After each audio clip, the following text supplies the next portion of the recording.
Sir ನಂದೊಂದು question. First ಎಲ್ಲ ನಾನು ಲೇಟ್ ನೈಟ್ ಮೊಬೈಲ್ ನೋಡೋದು, ಲೇಟಾಗಿ ಎದ್ದೇಳೋದು ಆ್ಯಂಡ್ ಟೈಮ್ ಕರೆಕ್ಟಾಗಿ ಊಟ ಮಾಡ್ತಾ ಇರಲಿಲ್ಲ. ಬೆಳಗ್ಗೆ ಎದ್ದೇಳೋಕ್ಕಾಗದಿರೋ ಕಾರಣ ನಾನು ಈವ್ನಿಂಗ್ ಜಿಮ್ ಹೋಗ್ತಾ ಇದ್ದೆ. ಆಮೇಲೆ ಇನ್ ಬಿಟ್ವೀನ್ ಸ್ವಲ್ಪ ಬೆಳಗ್ಗೆನೂ ಹೋಗೋಕೆ ಸ್ಟಾರ್ಟ್ ಮಾಡಿದೆ, ಒಂದು 8:30 ಆ ಥರ ಹೋಗೋಕ್ಕೆ. ಅವ್ರೇನು ಗೈಡ್ ಮಾಡ್ತಾಯಿದ್ರು ಆ ಥರನೇ ಮಾಡ್ತಾಯಿದ್ದೆ. ಅವ್ರೇನು ಫುಡ್ಡು ಇದು ಮಾಡ್ತಾಯಿದ್ರು and some of the videos ಅದನ್ನು ನೋಡಿ ಅದನ್ನು ಕನ್ಸಿಸ್ಟೆಂಟ್ ಮಾಡಿದೆ. But I was not getting that much energy. ಅಂದರೆ ಅಷ್ಟೆಲ್ಲ ಮಾಡಿನೂ ಅಗೇನ್ ಬಾಡಿ ಸೇಮ್ ವೀಕ್ ಆಗೋದು, ಈವನ್ ಅಂಡರ್ ವೆಯ್ಟ್ ಬೇರೆ ನಾನಿದ್ದೆ. ಬಟ್ ಈಗ ಆನ್ ಟೈಮ್ ಎದ್ದೊಳ್ತಾ ಇದ್ದೀನಿ. 5 o'clock ವಿತೌಟ್ ಅಲಾರಮ್ ಎದ್ದೊಳ್ತಾ ಇದ್ದೀನಿ. ಲಿಮಿಟೆಡ್ ಫುಡ್ ಅಷ್ಟೇ, ಯಾವ್ದು ಬೇಕೋ ಅದನ್ನು ತೊಗೊತಾ ಇದ್ದೀನಿ. ಟೈಮ್ ಕರೆಕ್ಟಾಗಿ ನಿದ್ದೆ ಮಾಡ್ತಾ ಇದ್ದೀನಿ. ನನ್ನ ಬಾಡಿಲಿ ಇದೆಲ್ಲ ಎಷ್ಟು ಎಷ್ಟು ಚೇಂಜಸ್ ಹೇಗಾಯಿತು ಅಂತ ಸ್ವಲ್ಪ ನೀವೊಂದು ಟಿಪ್ಸು ಅಥವಾ ಅದು ಬಾಡಿ ರೆಸಿಪಿ ಹೇಳ್ಬಿಟ್ರೆ ನನಗೆ ಯೂಸ್ ಆಗುತ್ತೆ ಆ್ಯಂಡ್ ವ್ಯೂವರ್ಸು ಯೂಸ್ ಆಗುತ್ತೆ. ನಮಸ್ಕಾರ. ಇದೊಂದು ಒಳ್ಳೆ ಕ್ವೆಶ್ಚನ್ ನೀವು ಕೇಳಿದ್ರಿ. ಆ್ಯಕ್ಚುಲಿ ಇವಾಗ ಸಾಕಷ್ಟು ಜನ ದಪ್ಪ ಆಗ್ತಾನೆ ಇದ್ದಾರೆ.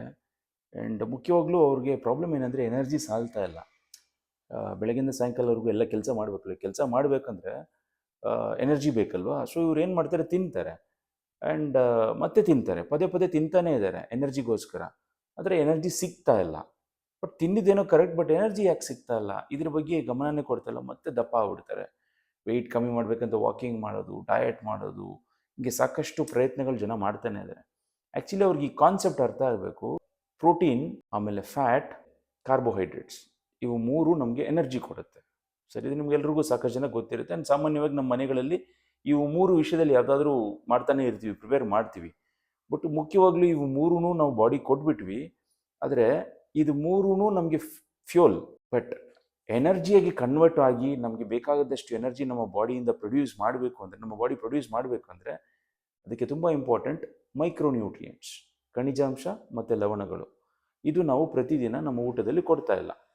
ಬ್ಯಾಲೆನ್ಸ್ ಇಂಬ್ಯಾಲೆನ್ಸ್ ಹಿಂಗೆ ಆಗ್ತಾನೆ ಇರುತ್ತೆ, ಕೊಡ್ತೀವಿ ಕೊಡಲ್ಲ ಹಿಂಗೆ. ಆ್ಯಂಡ್ ಇದರಿಂದ ಏನಾಗುತ್ತೆ, ಜನ ದಪ್ಪ ಆಗಿಬಿಟ್ಟು ವೆಯ್ಟ್ ಕಮ್ಮಿ ಮಾಡೋಕ್ಕೆ ಟ್ರೈ ಮಾಡ್ತಾರೆ, ಆಗ್ತಾಯಿಲ್ಲ, ಡಿಸಪಾಯಿಂಟ್ ಆಗಿ ಬಿಟ್ಬಿಡ್ತಾರೆ. ಸಿಂಪಲ್ ಮ್ಯಾಥ್ ಅದು. ನೀವು ಮಾಡಬೇಕಾಗಿರೋದು, ಇವಾಗ ಎಕ್ಸಾಂಪಲ್ ಕೊಡ್ತೀನಿ. ಗಾಡಿಗೆ ಪೆಟ್ರೋಲ್ ಹಾಕ್ಬಿಟ್ರಿ, ನಿಮ್ಮ ಸ್ಪಾರ್ಕ್ ಪ್ಲಗ್ ವರ್ಕ್ ಆಗಿಲ್ಲ ಅಂದರೆ ಯೋಚನೆ ಮಾಡಿ ನೋಡಿ, ಗಾಡಿ ಯಾಕೆ ಸ್ಟಾರ್ಟ್ ಆಗ್ತಾಯಿಲ್ಲ ಅಂತ ಕಿಕ್ ಹೊಡಿತಾನೇ ಇರ್ತೀರ ಡೈಲಿ. ಸ್ಪಾರ್ಕ್ ಪ್ಲಗ್ ಕರೆಕ್ಟ್ ಆಗಿದ್ರೆ ಒಂದೇ ಕಿಕ್ಕಿಗೆ ಗಾಡಿ ಸ್ಟಾರ್ಟ್ ಆಗಿಬಿಟ್ಟು ಹೋಗ್ಬಿಡ್ತಿರಲ್ಲ, ಮೂವ್ ಆಗ್ತಿರಲ್ಲ. ಸೇಮ್ ಲಾಜಿಕ್ಕೆ ಬಾಡಿಗೂ ಸಹ. ಸ್ಪಾರ್ಕ್ ಪ್ಲಗ್ನ ನಮ್ಮ ವೈಟಮಿನ್ಸ್, ಮಿನರಲ್ಸ್ ಅಂತ ಹೇಳ್ಬೋದು. ಫ್ಯೂಲ್ನ ನಮ್ಮ ಪ್ರೋಟೀನ್, ಫ್ಯಾಟ್ ಮತ್ತು ಕಾರ್ಬೋಹೈಡ್ರೇಟ್ಸ್ ಅಂತ ಹೇಳ್ಬೋದು. ಇಷ್ಟೇ ಮಾಡಿ, ಇಷ್ಟು ಮಾಡಿದ್ರೆ ಸಾಕು, ಆರಾಮಾಗಿ ನಿಮ್ದು ವೆಯ್ಟ್ ಲಾಸ್ ಆಗುತ್ತೆ, ಹೆಲ್ದಿಯಾಗಿರ್ತೀರ, ಆರೋಗ್ಯವಾಗಿರ್ತೀರ, ಇನ್ಫ್ಯಾಕ್ಟ್ ಇರಿಟೇಟಿವ್ ಆಗಲ್ಲ. ರೈಟ್. ಈ ಸಾಕಷ್ಟು ಜನಕ್ಕೆ ಡೈಲಿ ನಾವು ಇಲ್ಲಿ ಹೇಳ್ಕೊಡ್ತಾ ಇದ್ವಿ, ಡೈಲಿ ಹ್ಯಾಬಿಟ್ಸಿಂದ ಹೆಂಗೆ ಆರೋಗ್ಯನ ಸರಿ ಮಾಡ್ಕೋಬೋದು. ತುಂಬ ಜನದ ಟ್ರಾನ್ಸ್ಫಾರ್ಮೇಷನ್ ರಿಸಲ್ಟ್ಸ್ ನೋಡ್ಬೋದು. ಇವಾಗ ಸಾಕಷ್ಟು ಜನದ ಫೋಟೋ ನೋಡಿ, ಬಿಫೋರ್ ಆಫ್ಟರ್ ಫೋಟೋ ನೋಡಿ ನಿಮ್ಗೊಂದು ಐಡಿಯಾ ಸಿಗುತ್ತೆ. ನೀವು ಇಂಟ್ರೆಸ್ಟೆಡ್ ಆಗಿದ್ದರೆ ಬರ್ಬೋದು. ಸೊ ಡೋನರ್ಗಳೇ, ನೋಡಿದ್ರಲ್ಲ, ಹೋಪ್ ಇದು ನಿಮಗೂ ಹೆಲ್ಪ್ಫುಲ್ ಆಗುತ್ತೆ ಅಂತ. ನಾನಂತೂ ಇಲ್ಲಿ ಕನ್ಸಿಸ್ಟೆನ್ಸ್ ಆಗಿ ಬರ್ತಾಯಿದ್ದೀನಿ. ಸೊ ನಿಮಗೂ ಈ ಥರ ಚೇಂಜಸ್ ಆಗಬೇಕಾ, ನಿಮಗೂ ಈ ಥರ ಲೈಫಲ್ಲಿ ಎಲ್ಲ ಬದಲಾವಣೆ ಆಗಬೇಕಾ, ಡಿಸ್ಕ್ರಿಪ್ಷನಲ್ಲಿ ನಂಬರ್ ಇದೆ, ಡಯಲ್ ಮಾಡಿ, ಇಲ್ಲ ನನಗೆ DM ಮಾಡಿ, ಜೊತೆಗೆ ಬರೋಣ. ಏನಂತೀರಾ? ಸಿಗೋಣ.